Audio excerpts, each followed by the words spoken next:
When we think of horses today, we imagine tall, muscular animals with long legs, flowing manes, and powerful hooves pounding the earth. But the truth is astonishing. The very first ancestor of the modern horse looked nothing like this. To understand how evolution shaped the horse into the majestic creature, we know today we must travel back in time nearly 55 million years ago, to the Eocene epoch when Earth was a very different place. The climate then was warm, humid, and almost tropical. Instead of endless grassy plains, most of the world's landscapes were dense, lush forests. In those green-shaded jungles lived a tiny creature scientists call Eohippus, or the dawn horse, despite its name. Eohippus was not a horse as we imagine today. It was closer in size to a small household pet, standing only about 30 to 40 centimeters. Tall at the shoulder, no bigger than a fox or a small dog. It would have disappeared easily in the undergrowth. Its body was delicately built with a short arched back, a relatively long tail, and slim legs. The most surprising feature was its feet. Unlike modern horses with a single large hoof, Eohippus had multiple toes. On its front feet, it had 4 toes, and on its back feet, it had 3 toes. These toes ended in small padded tips with tiny huff-like nails, much better suited for soft forest floors than for running across open plains. This anatomy tells us an important story. The dawn horse was not designed for high speed over long distances. Instead, it was adapted for maneuverability in thick vegetation, darting between bushes and escaping predators with quick turns, rather than outright sprinting. Its skull and teeth also reveal secrets about its diet. Unlike the tall, grinding teeth of modern horses that can chew rough grasses, Eohippus had short-crowned teeth with ridges perfect for eating soft leaves, fruits, and young shoots. This fits perfectly with the environment of the Eocene, a world filled with rich plant life, where leafy vegetation was far more common than tough grasses. But life for Eohippus was not easy. The forests were home to fierce predators, small but dangerous early carnivores like creodonts, nimrovids, false saber-tooths, and primitive relatives of wolves and big cats. For such a small herbivore, survival meant being alert, moving quietly, and relying on the cover of foliage. Fossil evidence suggests that Eohippus had large eyes compared to its skull size, which likely helped it detect movement and danger in the dim light of the forests. The story of Eohippus is not just about one small animal. It represents a starting chapter in the long saga of horse evolution. This creature carried the basic blueprint of the horse family, but it would take tens of millions of years, countless changes in climate, and relentless natural selection to sculpt that blueprint into the form of the modern horse.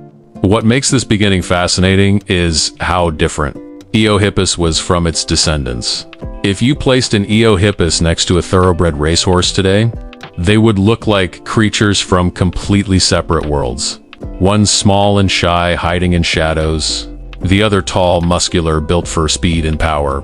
And yet both are connected by a continuous chain of evolution, every bone, every tooth, every toe telling a part of that story. The early Eocene world was like a natural laboratory. Temperatures were much higher. Polar regions had little to no ice, and forests stretched across continents. As tectonic plates shifted and climates began to slowly change, the stage was set for Eohippus and its descendants to face new challenges.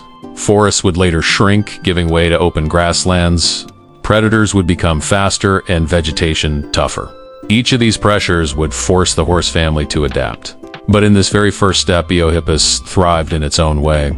For nearly 20 million years, small forest horses lived, fed, reproduced, and survived long enough to give rise to newer forms such as Orohippus and Mesohippus, which show the first signs of evolutionary change toward the horse. Body plan we recognize. Imagine the scene. A humid morning in the Eocene forest. Mist curls between giant ferns and broad-leaved trees. A family of tiny dawn horses grazes quietly, ears flicking nervously. One suddenly raises its head, eyes wide, sensing danger. A shadow moves, a predator is near. In an instant, the little horses scatter, darting between tree trunks, zigzagging into the undergrowth. Their multiple toes dig into the soft soil, giving them grip and agility. The predator gives chase, but the dense forest and nimble bodies of the dawn, horses keep them alive for another day. This was their world, a constant dance of survival, in which size and strength were less important than agility and alertness. This beginning reminds us that evolution is not about perfection, but about adaptation. The dawn horse was perfectly adapted to its environment, just as the racehorse is perfectly adapted to its own world today. One could not survive in the other's place. Without Eohippus, there would be no horses. No cavalry charges in history, no racing tracks, no companionship between horse and human. The story of horses truly begins with this small, delicate animal that most people would never even recognize as a horse at all. As millions of years passed after the age of Eohippus, the Earth itself began to change. The lush, tropical forests of the Eocene started shrinking, global temperatures cooled, ice sheets began forming at the poles, and woodlands gave way to wide, open grasslands. This environmental shift forced the ancestors of horses to adapt, and it would transform them forever. In forests, small bodies and many toes were helpful, but in the grasslands, survival required speed and endurance. Grasslands were open with fewer places to hide. Predators could be seen from far away, and the only way to survive was to run fast and run far. This pressure shaped the descendants of Eohippus. Species like Mesohippus, about 37 to 32 million years ago, grew larger, about the size of a medium dog. Its back straightened, its legs lengthened, and its side toes became smaller. By the time of Mesohippus, around 17 million years ago, the evolutionary leap was clear. The middle toe had strengthened into a proto-hoof, while the side toes became useless. Horses were now running mainly on a single digit, the foundation of the modern hoof. Teeth also changed. Earlier ancestors had short, soft-crowned teeth for chewing leaves, but in the new grassy world, horses needed tall, strong, grinding teeth. Grasses contain silica, which wears down enamel quickly. Horses with taller teeth survive longer, reproduce more, and pass down their genes. Over time, all horse ancestors developed hypsodont teeth, long-lasting grinders that could chew grass day and night. By the Miocene epoch, the horse family had grown into many branches. Some were small browsers that stayed in forests. Others became tall grazers of the plains. Not all survived. Evolution is full of experiments, and only the best adapted lineages continued. The Great Transformation from forest to plains was not just physical. It was also behavioral. Horses became herd animals, gathering in groups for safety. Living in herds meant more eyes to watch for predators and greater chances of survival. This social adaptation would later play a huge role in how humans managed to tame them. By the end of this stage, horses had become faster, taller, and more specialized. They were no longer shy forest dwellers. They were beginning to look like the true equines, built for running across endless horizons. The journey from soft leaves to tough grasses, from many toes to one hoof, from solitary creatures to herd animals. This was the turning point. That set the stage for the horses of the modern world. By the late Miocene and Pliocene epochs, about 10 to 4 million years ago, the horse family had taken a recognizable form. The genus Equus, the direct ancestor of modern horses, zebras and donkeys, finally appeared. For the first time, these animals looked much like the horses we see today, taller, stronger, running on a single hoof, with long legs built for endurance across open plains. One of the most fascinating facts about horses is their origin in North America. Fossil records clearly show that horses first evolved on the American continent. Over time, some groups migrated across land bridges, especially the Bering Land Bridge that once connected Alaska to Siberia. This allowed horses to spread into Asia, Europe, and Africa, where they diversified into zebras, asses, and wild horses. But survival was never guaranteed. Climate shifts, ice ages, and changing vegetation constantly tested their adaptability. Some branches flourished in open grasslands while others died out. For example, the once successful Hipparions, three-toed horses that spread widely across Eurasia, eventually vanished because they couldn't compete with faster. One-toed Equus evolution once again rewarded efficiency and speed. During the Pleistocene epoch, 2.6 million到11000 years ago, horses reached their peak diversity.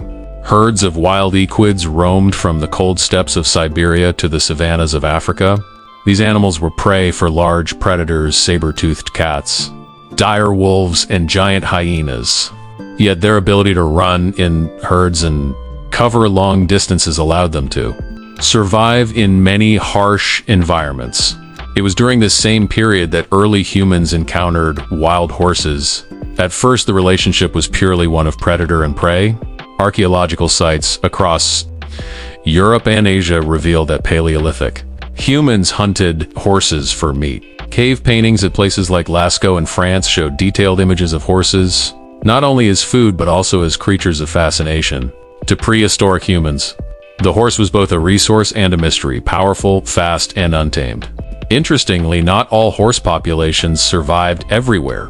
About 10,000 years ago, horses went extinct in North America, their birthplace, likely due to climate change and overhunting by early humans. They survived only in Eurasia and Africa, and much later, Spanish explorers would bring domesticated horses back to the Americas in the 16th century. This stage of migration and survival is crucial in the horse's story. The shift from three-toed ancestors to the strong, one-hoofed Equus was complete. Horses had conquered continents, adapted to ice ages, and faced human hunters. The stage was now set for the most dramatic turning point of all, their domestication. Around 6,000 years ago, on the wide grasslands of the Eurasian steppe, modern-day Ukraine, southwest Russia, and Kazakhstan, humans made one of the most important discoveries in history. They domesticated the horse. This moment forever changed both the destiny of humans and the destiny of horses. At first, horses were likely used for meat and milk, much like cattle. But soon, people realized the true power of the horse lay in its speed, strength, and endurance. For the first time, humans could travel farther than ever before, carry heavier loads, and move quickly across open landscapes. The bond between human and horse had begun. Over centuries, horses became humanity's partners in survival and progress. They pulled carts, plows, and chariots, giving early civilizations the ability to grow larger and stronger. In warfare, horses were revolutionary. Mounted warriors could strike faster and travel farther, creating empires that shaped history. From the Mongol armies that conquered vast lands, to medieval knights whose entire way of life was built on horseback. Horses were not just tools of war and work, they were also symbols of status, beauty, and spirit. Kings and queens rode majestic stallions. Ancient art and literature celebrated their elegance. Cultures across the world honored horses as sacred animals, from the Arabian desert, where the horse became a trusted companion, to Native American tribes, who saw the horse as a gift of freedom when it was reintroduced to the Americas by the Spanish. As time moved on, the role of horses evolved with human needs.